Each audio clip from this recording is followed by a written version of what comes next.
श्रीगणेशाय नमः। अथ श्रीनारायणकृतं श्रीकृष्णस्तोत्रम्। नारायण उवाच वरं वरेण्यं वरदं वरार्हं वरकारणं कारणं कारणानां च कर्म तत्कर्म कारणं तपस्तत्फलदं शश्वत् तपस्वीशं च तापसं वन्दे नवघनश्यामं स्वात्मा रामं मनोहरं निष्कामं कामरूपं च कामघ्नं कामकारणं सर्वेश्वरं सर्व बीजरूपमनुत्तमं वेदरूपं वेदबीजं वेदोक्तफलदं फलं वेदज्ञं तत्विधानं च सर्ववेदविदां वरम् इत्युक्त्वा भक्तियुक्तश्च स उवास तदाज्ञया रत्नसिंहासने रम्ये पुरतः परमात्मनः। नारायणकृतं स्तोत्रं यः पठेत् सुसमाहितः त्रिसन्ध्यं यः पठेन्नित्यं पापं तस्य न विद्यते। पुत्रार्थी लभते पुत्रं भार्यार्थी लभते प्रियां भ्रष्टराज्यो लभेद राज्यं धनं भ्रष्टधनो लभेत्।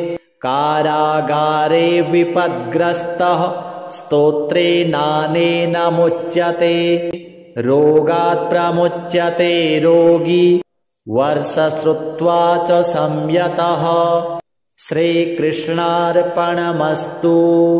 नारायण उवाच वरं वरेण्यं वरदं वरार्हं वरकारणं कारणं कारणानां च कर्म तत्कर्म कारणं तपस्तत्फलदं शश्वत् तपस्वीशं च तापसं वन्दे नवघनश्यामं स्वात्मा रामं मनोहरं निष्कामं कामरूपं च कामघ्नं कामकारणं सर्वेश्वरं सर्व बीजरूपमनुत्तमं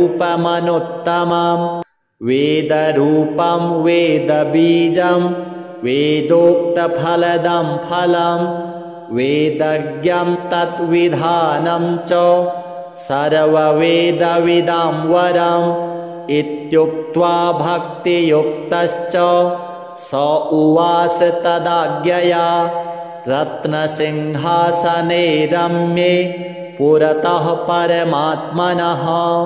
नारायणकृतं स्तोत्रं यः पठेत् सुसमाहितः त्रिसन्ध्यं यः पठेन्नित्यं पापं तस्य न विद्यते। पुत्रार्थी लभते पुत्रं भार्यार्थी लभते प्रियां भ्रष्टराज्यो लभेद राज्यं धनं भ्रष्टधनो लभेत्।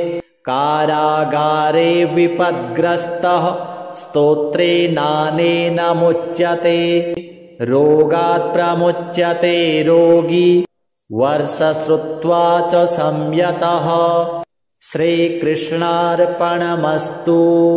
नारायण उवाच वरं वरेण्यं वरदं वरार्हं वरकारणं कारणं कारणानां च कर्म तत्कर्म कारणं तपस्तत्फलदं शश्वत् तपस्वीशं च तापसं वन्दे नवघनश्यामं स्वात्मा रामं मनोहरं निष्कामं कामरूपं च कामघ्नं कामकारणं सर्वेश्वरं सर्व बीजरूपमनुत्तमं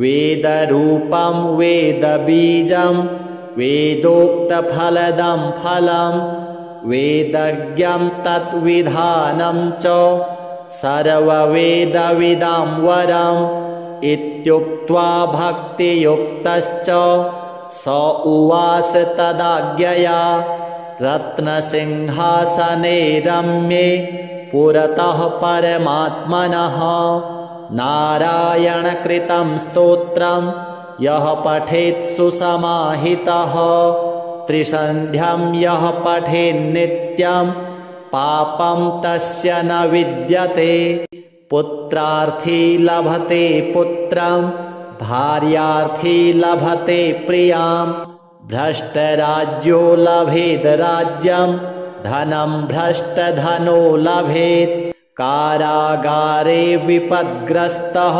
स्तोत्रेणानेन मुच्यते रोगात् प्रमुच्यते रोगी वर्षश्रुत्वा च संयतः श्रीकृष्णार्पणमस्तु। नारायण उवाच वरं वरेण्यं वरदं वरार्हं वरकारणं कारणं कारणानां च कर्म तत्कर्म कारणं तपस्तत्फलदं शश्वत् तपस्वीशं च तापसं वन्दे नवघनश्यामं स्वात्मा रामं मनोहरं निष्कामं कामरूपं च कामघ्नं कामकारणं सर्वेश्वरं सर्व बीजरूपमनुत्तमं वेदरूपं वेदबीजं वेदोक्तफलदं फलं वेदज्ञं तद्विधानं च सर्ववेदविदां वरम् इत्युक्त्वा भक्तियुक्तश्च स उवाच तदाज्ञया रत्नसिंहासने रम्ये पुरतः परमात्मनः नारायणकृतं स्तोत्रं यः पठेत् सुसमाहितः त्रिसन्ध्यं यः पठेन्नित्यं पापं तस्य न विद्यते पुत्रार्थी लभते पुत्रं भार्यार्थी लभते प्रियां भ्रष्टराज्यो लभेद राज्यं धनं भ्रष्टधनो लभेत् कारागारे विपद्ग्रस्तः स्तोत्रेणानेन मुच्यते रोगात् प्रमुच्यते रोगी वर्षश्रुत्वा च संयतः श्रीकृष्णार्पणमस्तु। नारायण उवाच वरं वरेण्यं वरदं वरार्हं वरकारणं कारणं कारणानां च कर्म तत्कर्म कारणं तपस्तत्फलदं शश्वत् तपस्वीशं च तापसं वन्दे नवघनश्यामं स्वात्मा रामं मनोहरं निष्कामं कामरूपं च कामघ्नं कामकारणं सर्वेश्वरं सर्व बीजरूपमनुत्तमं वेदरूपं वेदबीजं वेदोक्तफलदं फलं वेदज्ञं तद्विधानं च सर्ववेदविदां वरम् इत्युक्त्वा भक्तियुक्तश्च स उवाच तदाज्ञया रत्नसिंहासने रम्ये पुरतः परमात्मनः नारायणकृतं स्तोत्रं यः पठेत् सुसमाहितः त्रिसन्ध्यं यः पठेन्नित्यं पापं तस्य न विद्यते पुत्रार्थी लभते पुत्रं भार्यार्थी लभते प्रियां भ्रष्टराज्यो लभेद राज्यं धनं भ्रष्टधनो लभेत् कारागारे विपद्ग्रस्तः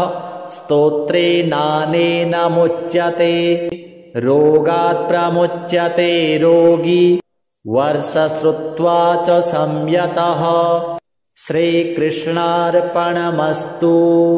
नारायण उवाच वरं वरेण्यं वरदं वरार्हं वरकारणं कारणं कारणानां च कर्म तत्कर्म कारणं तपस्तत्फलदं शश्वत् तपस्वीशं च तापसं वन्दे नवघनश्यामं स्वात्मा रामं मनोहरं निष्कामं कामरूपं च कामघ्नं कामकारणं सर्वेश्वरं सर्व बीजरूपमनुत्तमं वेदरूपं वेदबीजं वेदोक्तफलदं फलं वेदज्ञं तत्विधानं च सर्ववेदविदां वरम् इत्युक्त्वा भक्तियुक्तश्च स उवास तदाज्ञया रत्नसिंहासने रम्ये पुरतः परमात्मनः। नारायणकृतं स्तोत्रं यः पठेत् सुसमाहितः त्रिसन्ध्यं यः पठेन्नित्यं पापं तस्य न विद्यते। पुत्रार्थी लभते पुत्रं भार्यार्थी लभते प्रियां भ्रष्टराज्यो लभेद राज्यं धनं भ्रष्टधनो लभेत्।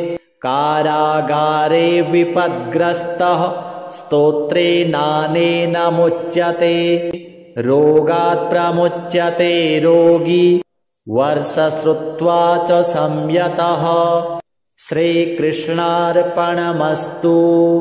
नारायण उवाच वरं वरेण्यं वरदं वरार्हं वरकारणं कारणं कारणानां च कर्म तत्कर्म कारणं तपस्तत्फलदं शश्वत् तपस्वीशं च तापसं वन्दे नवघनश्यामं स्वात्मा रामं मनोहरं निष्कामं कामरूपं च कामघ्नं कामकारणं सर्वेश्वरं सर्व बीजरूपमनुत्तमं वेदरूपं वेदबीजं वेदोक्तफलदं फलं वेदज्ञं तत्विधानं च सर्ववेदविदां वरम्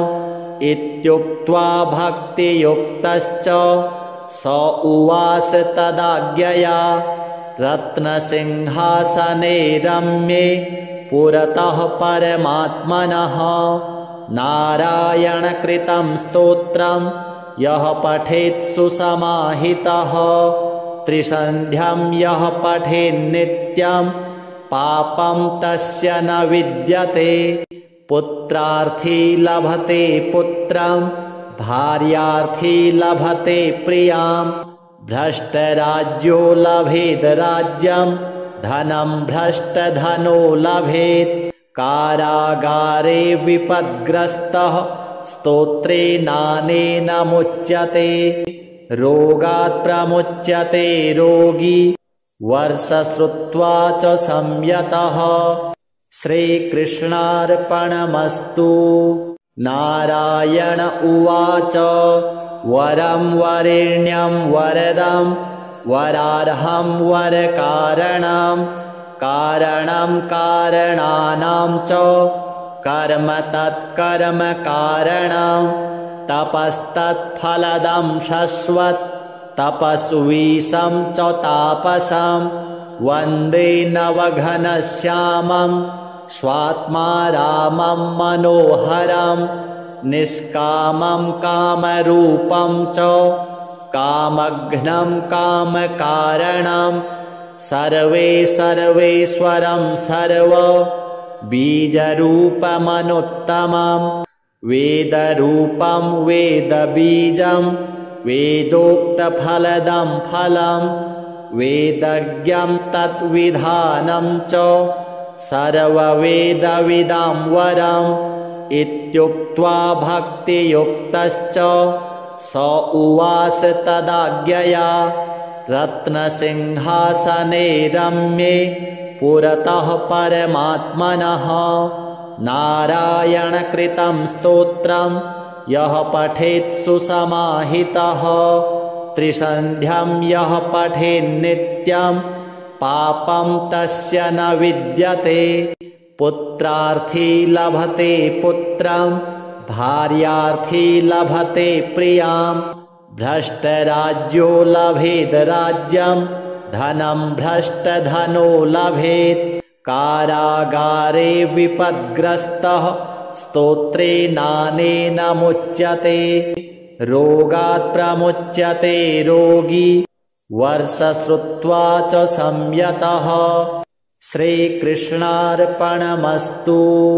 नारायण उवाच वरं वरेण्यं वरदं वरार्हं वरकारणं कारणं कारणानां च कर्म तत्कर्म कारणं तपस्तत्फलदं शश्वत् तपस्वीशं च तापसं वन्दे नवघनश्यामं स्वात्मा रामं मनोहरं निष्कामं कामरूपं च कामघ्नं कामकारणं सर्वेश्वरं सर्व बीजरूपमनुत्तमं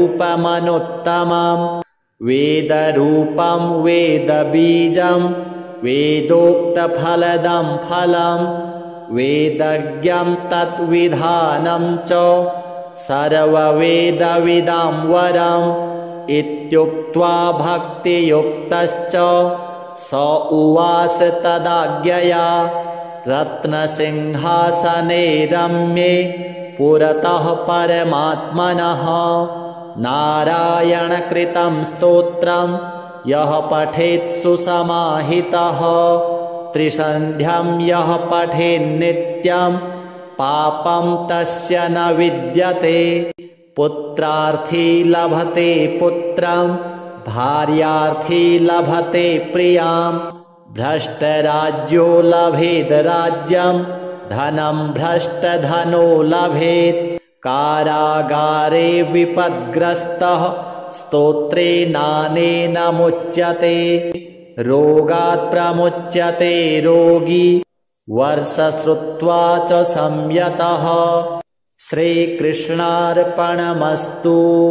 नारायण उवाच वरं वरेण्यं वरदं वरार्हं वरकारणं कारणं कारणानां च कर्म तत्कर्म कारणं तपस्तत्फलदं शश्वत् तपस्वीशं च तापसं वन्दे नवघनश्यामं स्वात्मा रामं मनोहरं निष्कामं कामरूपं च कामघ्नं कामकारणं सर्वेश्वरं सर्व बीजरूपमनुत्तमं वेदरूपं वेदबीजं वेदोक्तफलदं फलं वेदज्ञं तद्विधानं च सर्ववेदविदां वरम् इत्युक्त्वा भक्तियुक्तश्च स उवास तदाज्ञया रत्नसिंहासने रम्ये पुरतः परमात्मनः। नारायणकृतं स्तोत्रं यः पठेत् सुसमाहितः त्रिसन्ध्यं यः पठेन्नित्यं पापं तस्य न विद्यते। पुत्रार्थी लभते पुत्रं भार्यार्थी लभते प्रियां भ्रष्टराज्यो लभेद राज्यं धनं भ्रष्टधनो लभेत्। कारागारे विपद्ग्रस्तः स्तोत्रेणानेन मुच्यते रोगात् प्रमुच्यते रोगी वर्षश्रुत्वा च संयतः। श्रीकृष्णार्पणमस्तु।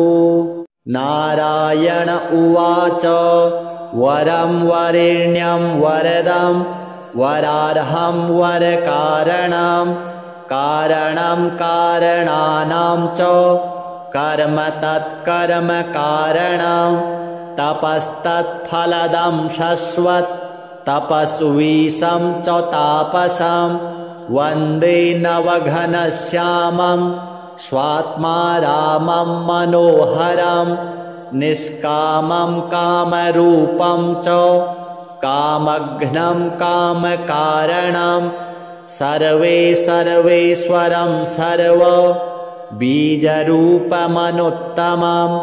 वेदरूपं वेदबीजं वेदोक्तफलदं फलं वेदज्ञं तद्विधानं च सर्ववेदविदां वरम् इत्युक्त्वा भक्तियुक्तश्च स उवास तदाज्ञया रत्नसिंहासने रम्ये पुरतः परमात्मनः नारायणकृतं स्तोत्रं यः पठेत् सुसमाहितः त्रिसन्ध्यं यः पठेन्नित्यं पापं तस्य न विद्यते पुत्रार्थी लभते पुत्रं भार्यार्थी लभते प्रियां भ्रष्टराज्यो लभेद् राज्यं धनं भ्रष्टधनो लभेत् कारागारे विपद्ग्रस्तः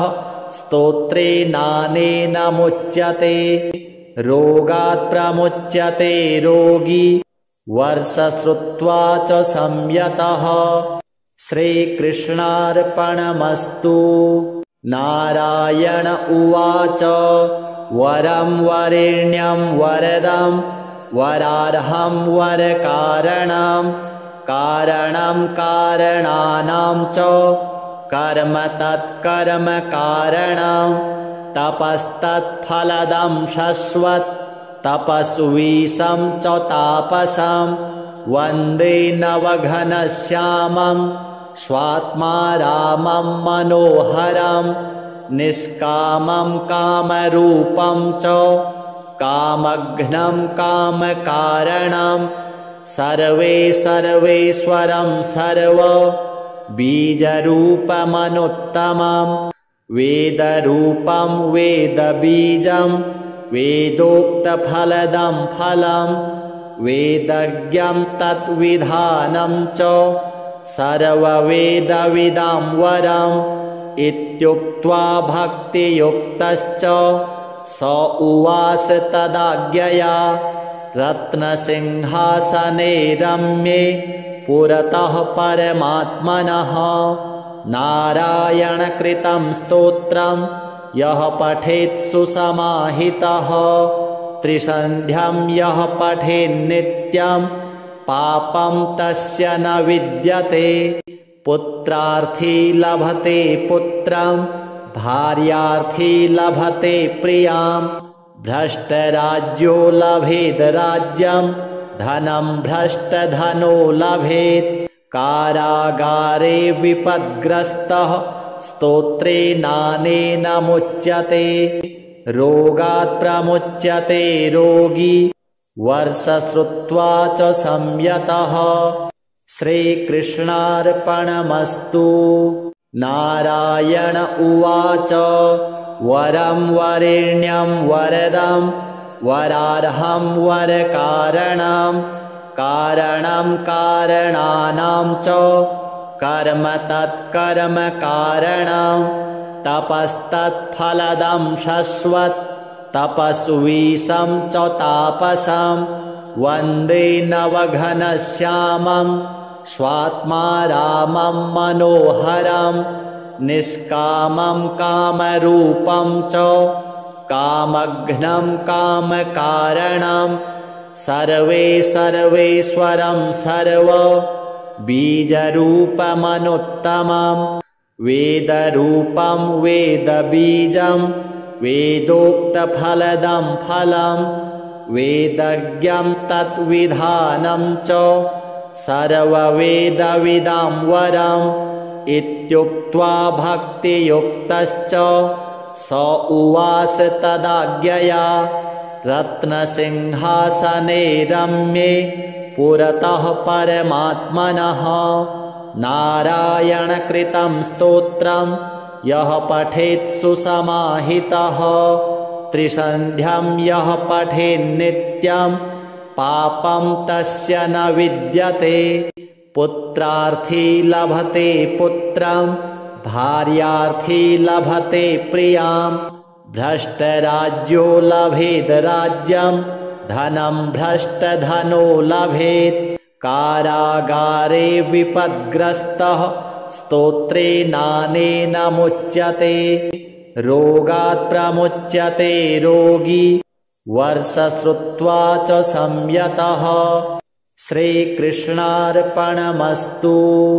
नारायण उवाच वरं वरेण्यं वरदं वरार्हं वरकारणं कारणं कारणानां च कर्म तत्कर्म कारणं तपस्तत्फलदं शश्वत् तपस्वीशं च तापसं वन्दे नवघनश्यामं स्वात्मा रामं मनोहरं निष्कामं कामरूपं च कामघ्नं कामकारणं सर्वेश्वरं सर्व बीजरूपमनुत्तमं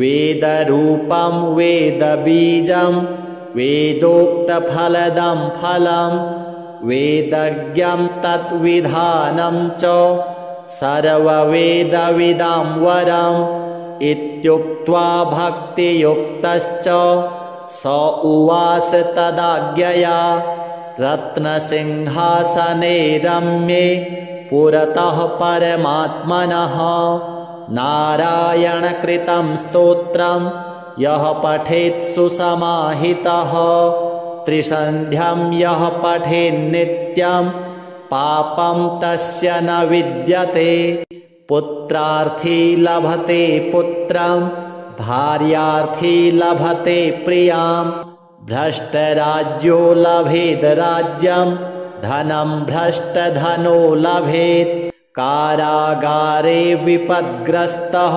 स्तोत्रेणानेन मुच्यते रोगात् प्रमुच्यते रोगी वर्षश्रुत्वा च संयतः श्रीकृष्णार्पणमस्तु।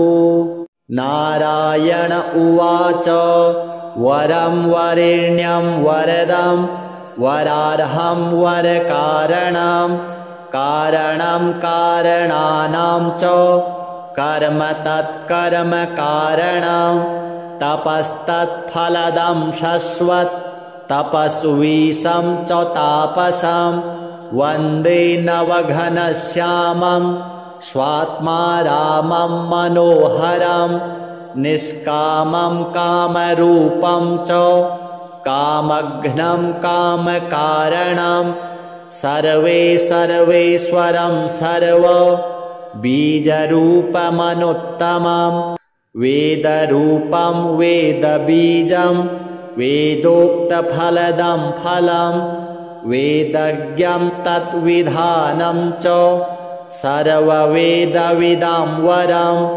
इत्युक्त्वा भक्तियुक्तश्च स उवास तदाज्ञया रत्नसिंहासने रम्ये पुरतः परमात्मनः नारायणकृतं स्तोत्रं यः पठेत् सुसमाहितः त्रिसन्ध्यं यः पठेन्नित्यं पापं तस्य न विद्यते पुत्रार्थी लभते पुत्रं भार्यार्थी लभते प्रियां भ्रष्टराज्यो लभेद राज्यं धनं भ्रष्टधनो लभेत् कारागारे विपद्ग्रस्तः स्तोत्रेणानेन मुच्यते रोगात् प्रमुच्यते रोगी वर्षश्रुत्वा च संयतः श्रीकृष्णार्पणमस्तु।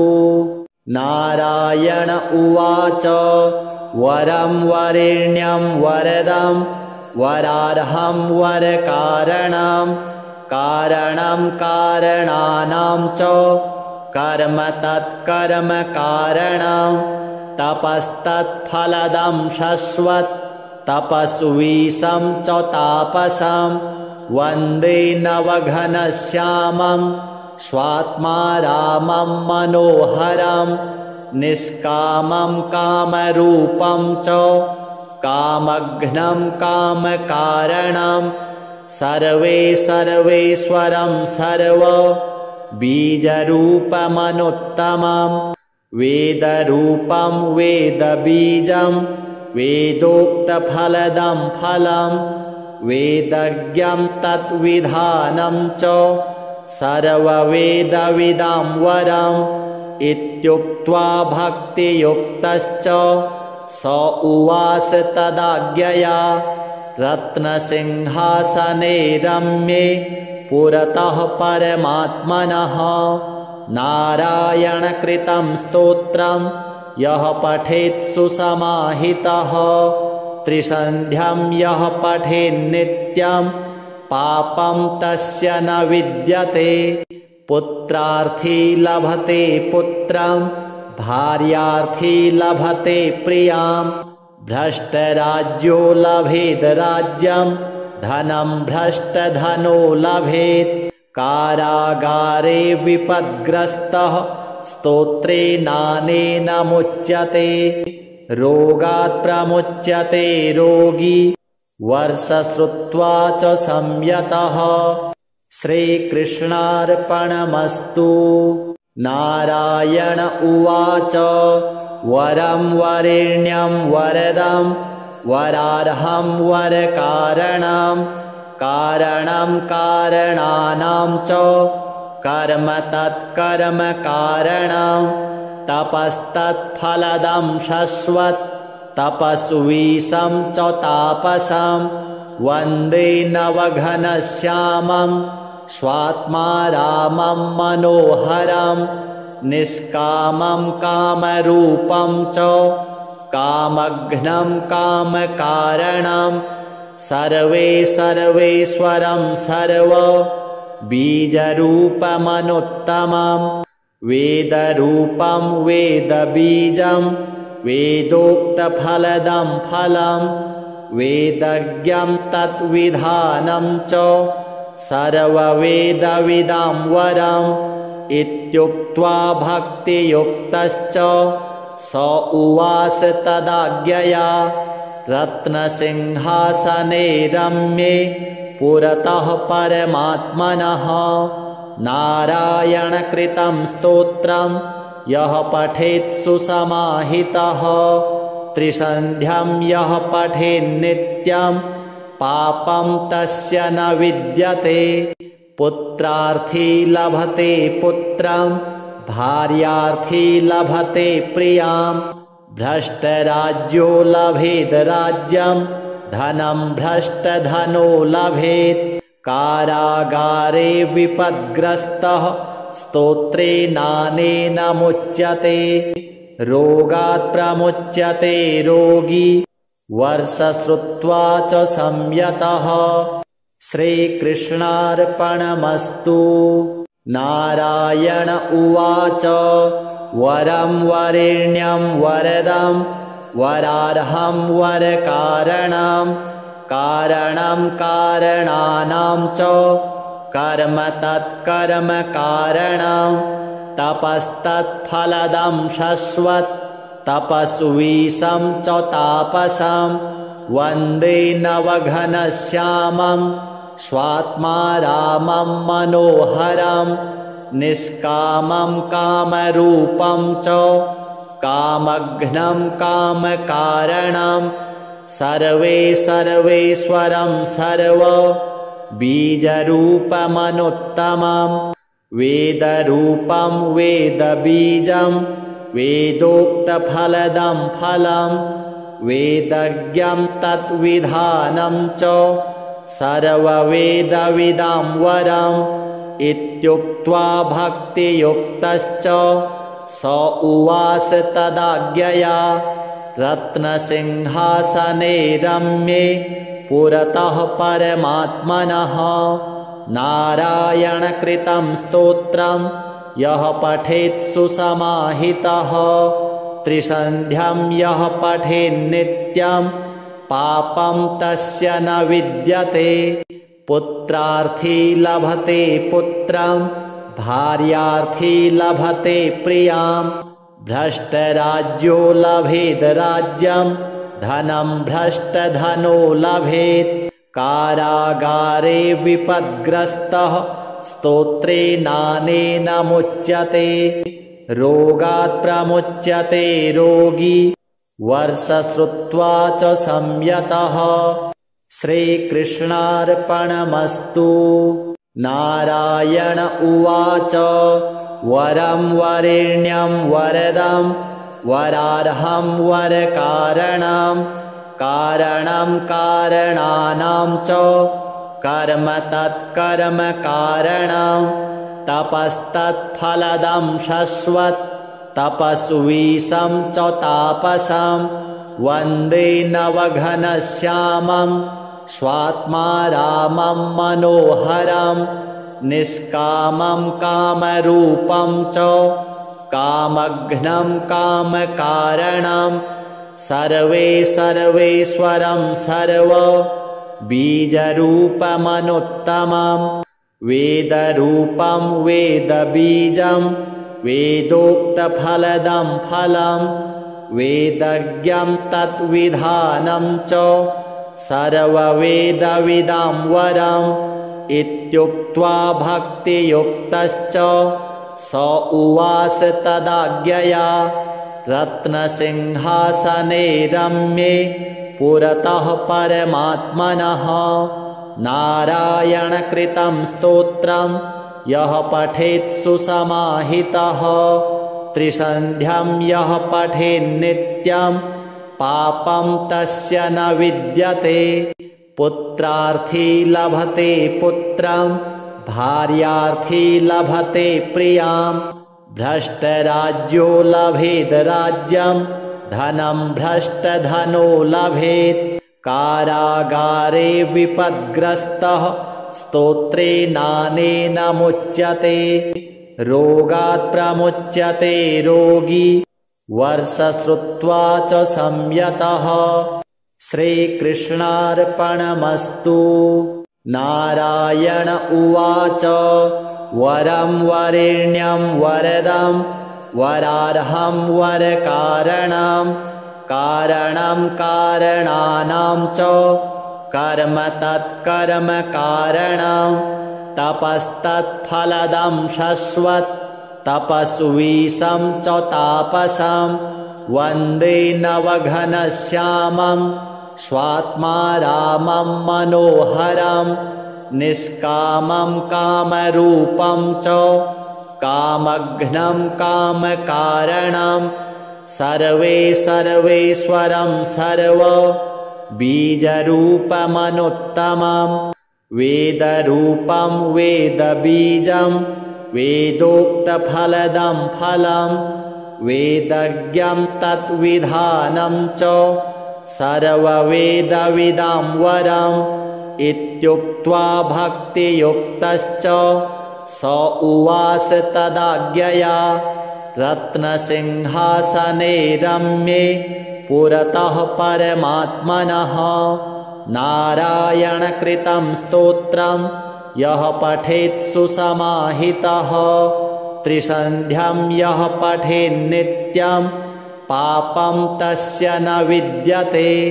पुत्रार्थी लभते पुत्रं भार्यार्थी लभते प्रियां भ्रष्टराज्यो लभेद राज्यं धनं भ्रष्टधनो लभेत्।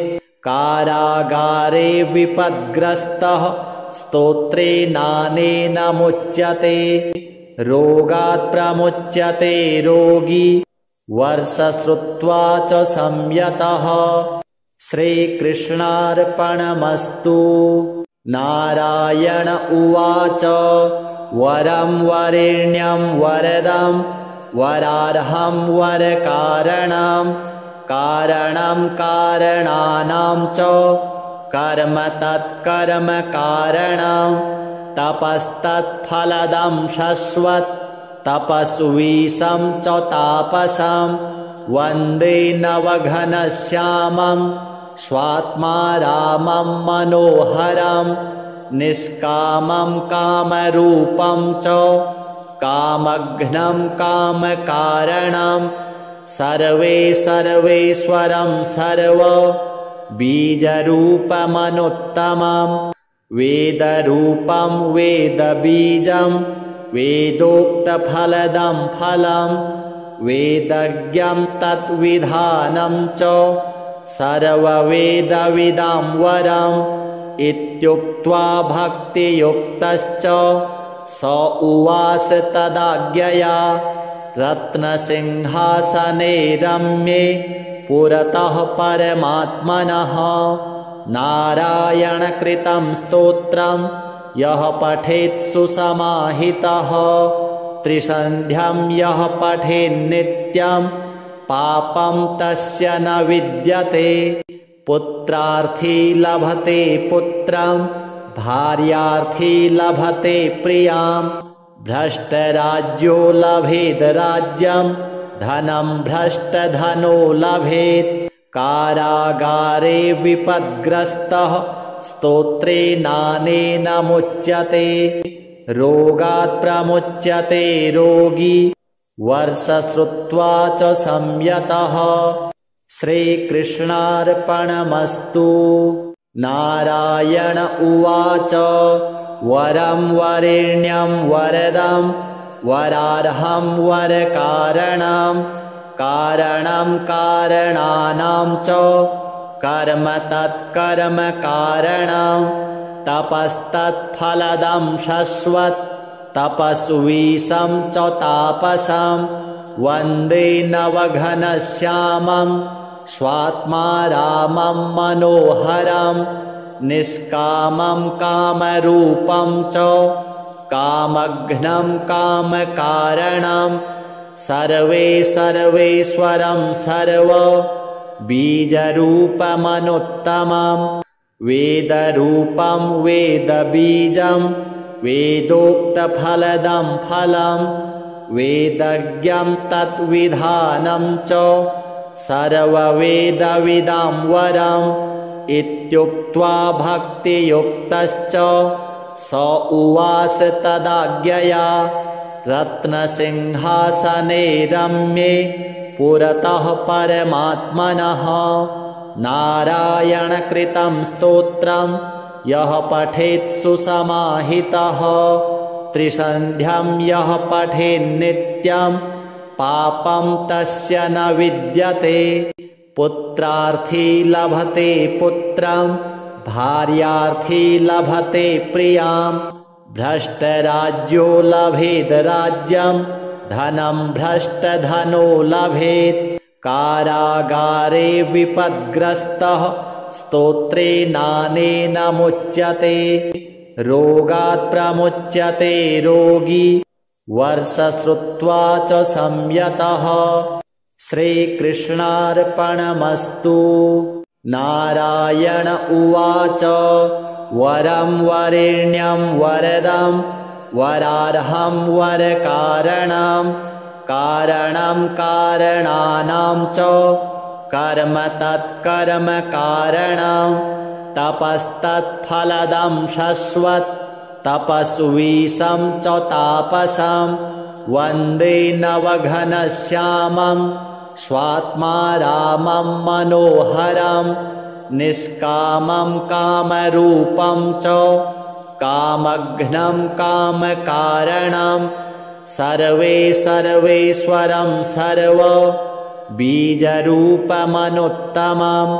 वेदरूपं वेदबीजं वेदोक्तफलदं फलं वेदज्ञं तत्विधानं च सर्ववेदविदां वरम् इत्युक्त्वा भक्तियुक्तश्च स उवाच तदाज्ञया रत्नसिंहासने रम्ये पुरतः परमात्मनः नारायणकृतं स्तोत्रं यः पठेत् सुसमाहितः त्रिसन्ध्यं यः पठेन्नित्यं पापं तस्य न विद्यते पुत्रार्थी लभते पुत्रं भार्यार्थी लभते प्रियां भ्रष्टराज्यो लभेद राज्यं धनं भ्रष्टधनो लभेत् कारागारे विपद्ग्रस्तः स्तोत्रेणानेन मुच्यते रोगात् प्रमुच्यते रोगी वर्षश्रुत्वा च संयतः श्रीकृष्णार्पणमस्तु। नारायण उवाच वरं वरेण्यं वरदं वरार्हं वरकारणं कारणं कारणानां च कर्म तत्कर्म कारणं तपस्तत्फलदं शश्वत् तपस्वीशं च तापसं वन्दे नवघनश्यामं स्वात्मा रामं मनोहरं निष्कामं कामरूपं च कामघ्नं कामकारणं सर्वे सर्वेश्वरं सर्व बीजरूपमनुत्तमं वेदरूपं वेदबीजं वेदोक्तफलदं फलं वेदज्ञं तत्विधानं च सर्ववेदविदां वरम् इत्युक्त्वा भक्तियुक्तश्च स उवाच तदाज्ञया रत्नसिंहासने रम्ये पुरतः परमात्मनः नारायणकृतं स्तोत्रं यः पठेत् सुसमाहितः त्रिसन्ध्यं यः पठेन्नित्यं पापं तस्य न विद्यते पुत्रार्थी लभते पुत्रं भार्यार्थी लभते प्रियां भ्रष्टराज्यो लभेद राज्यं धनं भ्रष्टधनो लभेत् कारागारे विपद्ग्रस्तः स्तोत्रेणानेन मुच्यते रोगात् प्रमुच्यते रोगी वर्षश्रुत्वा च संयतः श्रीकृष्णार्पणमस्तु।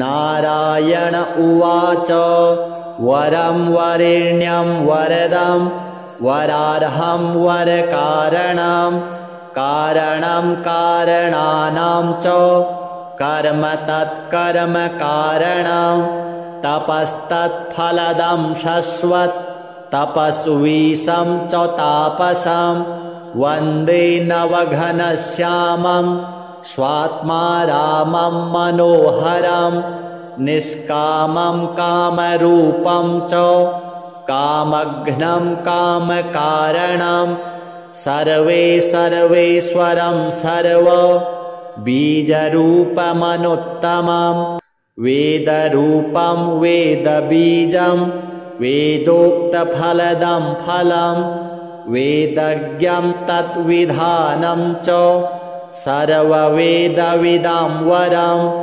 इत्युक्त्वा भक्तियुक्तश्च स उवाच तदाज्ञया रत्नसिंहासने रम्ये पुरतः परमात्मनः नारायणकृतं स्तोत्रं यः पठेत् सुसमाहितः त्रिसन्ध्यं यः पठेन्नित्यं पापं तस्य न विद्यते पुत्रार्थी लभते पुत्रं भार्यार्थी लभते प्रियां भ्रष्टराज्यो लभेद राज्यं धनं भ्रष्टधनो लभेत् कारागारे विपद्ग्रस्तः स्तोत्रेणानेन मुच्यते रोगात् प्रमुच्यते रोगी वर्षश्रुत्वा च संयतः श्रीकृष्णार्पणमस्तु। नारायण उवाच वरं वरेण्यं वरदं वरार्हं वरकारणं कारणं कारणानां च कर्म तत्कर्म कारणं तपस्तत्फलदं शश्वत् तपस्वीशं च तापसं वन्दे नवघनश्यामं स्वात्मा रामं मनोहरं निष्कामं कामरूपं च कामघ्नं कामकारणं सर्वेश्वरं सर्व बीजरूपमनुत्तमं वेदरूपं वेदबीजं वेदोक्तफलदं फलं वेदज्ञं तत्विधानं च सर्ववेदविदां वरम् इत्युक्त्वा भक्तियुक्तश्च स उवाच तदाज्ञया रत्नसिंहासने रम्ये पुरतः परमात्मनः नारायणकृतं स्तोत्रं यः पठेत् सुसमाहितः त्रिसन्ध्यं यः पठेन्नित्यं पापं तस्य न विद्यते पुत्रार्थी लभते पुत्रं भार्यार्थी लभते प्रियां भ्रष्टराज्यो लभेद राज्यं धनं भ्रष्टधनो लभेत् कारागारे विपद्ग्रस्तः स्तोत्रेणानेन मुच्यते रोगात् प्रमुच्यते रोगी वर्षश्रुत्वा च संयतः श्रीकृष्णार्पणमस्तु। नारायण उवाच वरं वरेण्यं वरदं वरार्हं वरकारणं कारणं कारणानां च कर्म तत्कर्म कारणं तपस्तत्फलदं शश्वत् तपस्वीशं च तापसं वन्दे नवघनश्यामं स्वात्मा रामं मनोहरं निष्कामं कामरूपं च कामघ्नं कामकारणं सर्वेश्वरं सर्व बीजरूपमनुत्तमं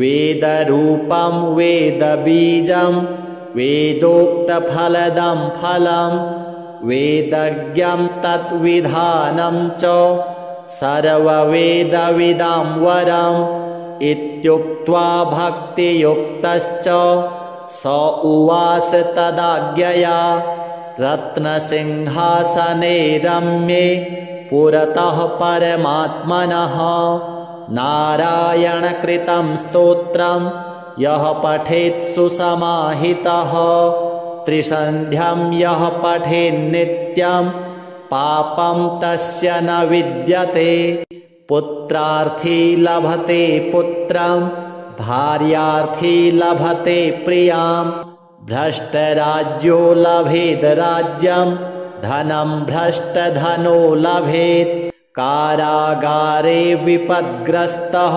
स्तोत्रेणानेन मुच्यते रोगात् प्रमुच्यते रोगी वर्षश्रुत्वा च संयतः श्रीकृष्णार्पणमस्तु।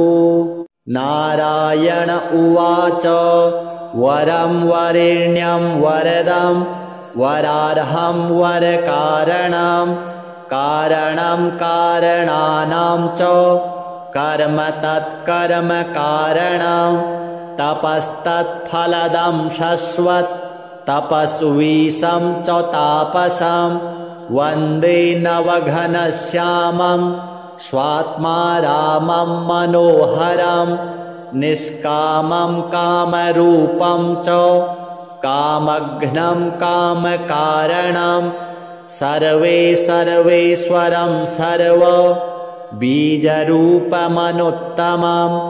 वेदरूपं वेदबीजं वेदोक्तफलदं फलं वेदज्ञं तत्विधानं च सर्ववेदविदां वरम् इत्युक्त्वा भक्तियुक्तश्च स उवाच तदाज्ञया रत्नसिंहासने रम्ये पुरतः परमात्मनः नारायणकृतं स्तोत्रं यः पठेत् सुसमाहितः त्रिसन्ध्यं यः पठेन्नित्यं पापं तस्य न विद्यते।